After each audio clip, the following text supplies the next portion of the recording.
Okay, so I have lots of things to update you on. We are in my crafting corner. I recognize it looks like a mess behind me, but I have finished my first fanfiction bind. It went terribly wrong. I cut the thing too short. I glued it in upside down. It's weird. I forgot to do the headbands at the top. A whole bunch of things. Now I am almost done with the second bind for that series, and it's not going great either. The book was too large to put in my paper cutter, paper guillotine all at once, so I had to do it in 2 goes, and then I messed it up, and then I tried shaving it, and then it's still not great, and I also cut part of it too short anyway. So again, many things going wrong, and I have decided I just need to take a break from that. So in the meantime, I'm going to do a rebind of this book called Afterworld by Scott Westerfield. I have the Pretties series, or the Ugly series by him, and I thought it'd be fun to do a rebind. I found this book at Goodwill, and I thought it would help me take my mind off of how bad things were going. So first, we're just gonna do the very painful thing of ripping a cover off a book. I know some people are much more careful when it comes to ripping off covers. I learned sometimes it just is great when you just go straight into it, because that looked perfect. And I don't know if you can tell on camera, but this is the glue spine, and it's all done. One thing I thought that was really cool about this is you can see the tops and the bottoms are both alternating in colors depending on the chapter, and that's part of why I wanted to do it for a rebind. I also don't know too much about this book. I've never read it before, so I thought it'd be kind of fun to play on some of the colors in the very bottom in this drip for what colors I choose for my end pages. So over here, I will get those out. This is my end pages. In that there's some blues and orange. So one option would be doing this one, because there's the pink and blues. I don't want something too bright. There's this one as well, which again has some of those colors and the gray and the dark in the background. And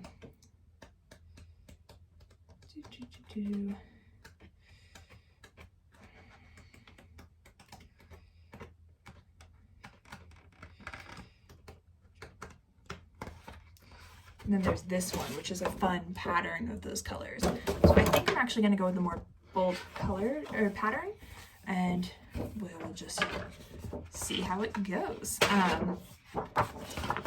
So these are just scrapbook papers from Recollections. These are 12-inch by 12-inch, which typically works for most books, although I was going to be doing a rebind of Sherlock Holmes, and it wasn't until after I ripped off the cover that I realized that these pages are too small for the end pages there, so I am going to have to find some other end pages to use for that book.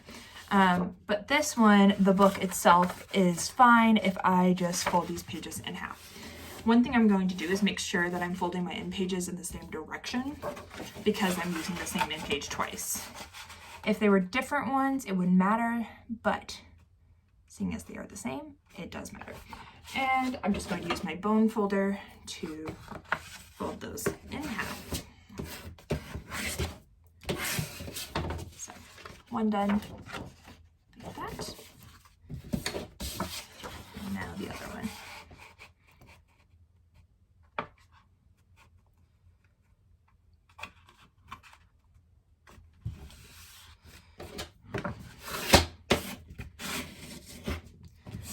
One of the cool things about these end pages is the way I'm going to do them is the flower will be the big front part here, and then it'll be the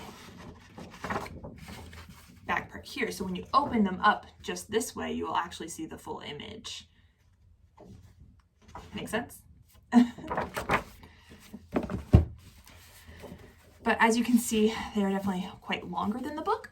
And since this actually is pretty close to being the right sizing, I'm going to just go ahead and measure out these end pages to get them to be the right length I need them to be. I'm going to want a overhang, but this is a bit bigger than I want. So I'm going to do about 6 millimeters to 6 millimeters of extra end page on that side. So I need to trim here and up here. So I will be right back after I do that. All right, I am back, and the next thing I'm going to be doing is gluing these end pages to the book. I have measured them out, and so they are the right length everywhere, and just a little bit of that hang off there at the edge, which is where the spine is going to be, which is exactly what I wanted. I will be using the Mod Podge paper glue. It is a water-based glue. It's archival quality. It's going to not have any acid in it, so these books won't be damaged and they should last. And I'm going to just be using a sponge brush. When you're adding your end pages, you can see a little bit of where the glue was overlapping last time, and that's about the same distance you're going to want to have for adding your end pages. Again, make sure you have the direction of those papers the way you want them to be, which is a good thing I checked because I almost had them upside down. Great. So I'm going to start at the top and then I'll just flip both. Actually, maybe I start at the bottom. Might be easier. Yeah, okay. So I'm just going to do the glue on the bottom of this part, and then I'll measure up the edges besides the spine. I realize you can't really see it. I'm sorry, my filming setup down here is still being figured out, so not the best location, sorry. I'm just gonna do just a little bit, and I'll mostly be following right where that glue was in the last book, or when the cover was still on it. And once I have that all done here, which it looks like it is, I'm going to be putting this in my book press, which is currently over there, so I'll be right back. All right, we'll be updating on these or on this rebind in a few days, but in the meantime, I'm going to take you upstairs and we will be reviewing what books I've read so far in February.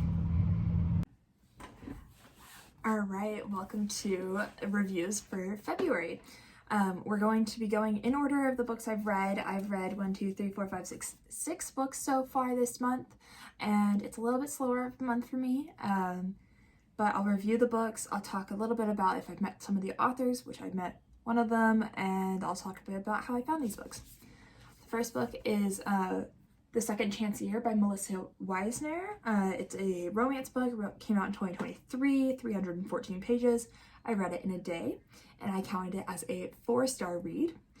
I said, I really appreciate the themes of sexism and parental expectations, all while growing and falling in love.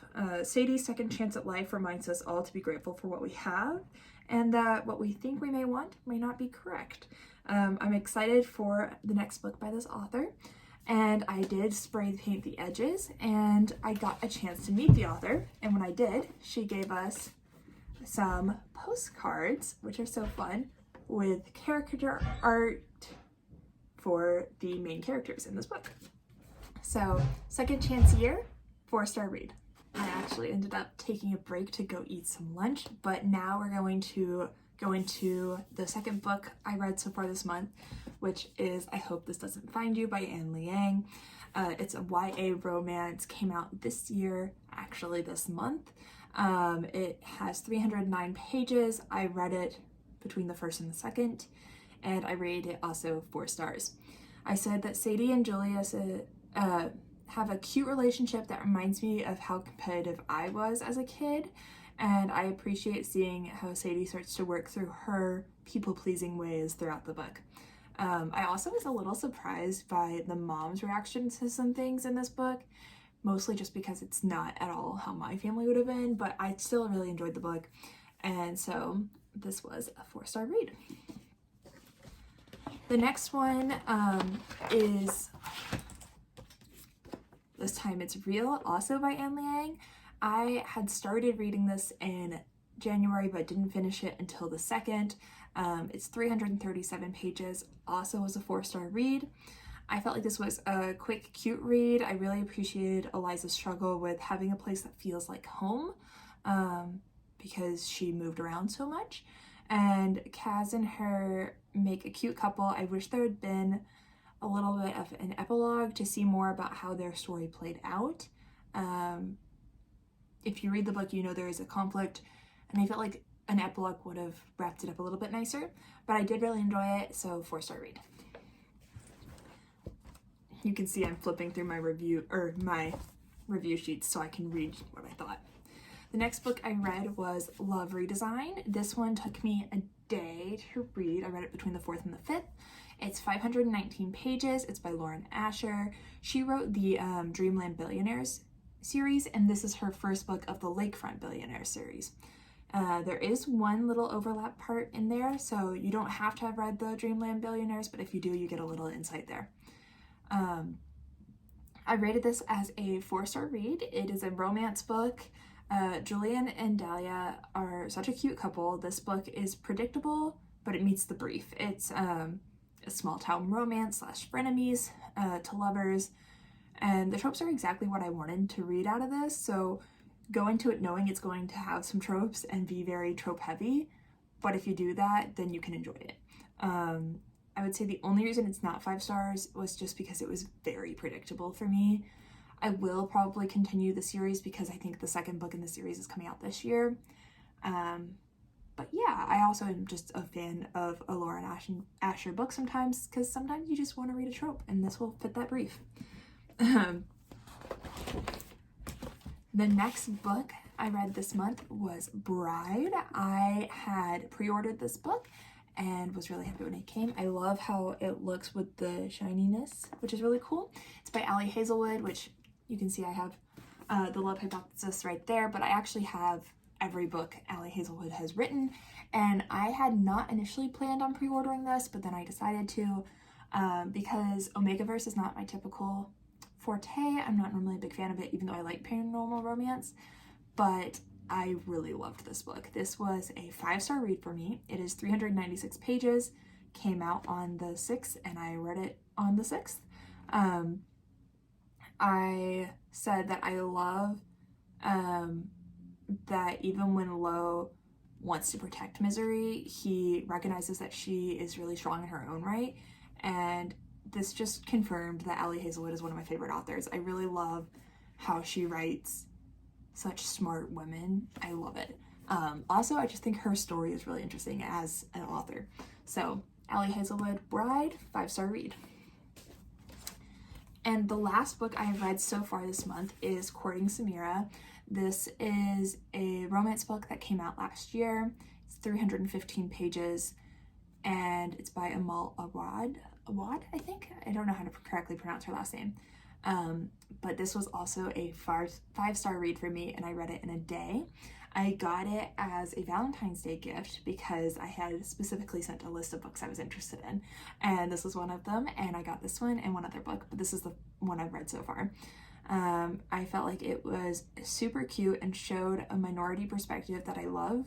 I thought it was interesting how all the people in the books had different connections to their religion, but there was no judgment for those, for that. And I also really appreciated that I didn't know Samira's feelings when she didn't know her feelings. I feel like sometimes you can really know how things are going to work out, but this one wasn't one of those, and I really appreciated that. So Courting Samira was a 5-star read for me.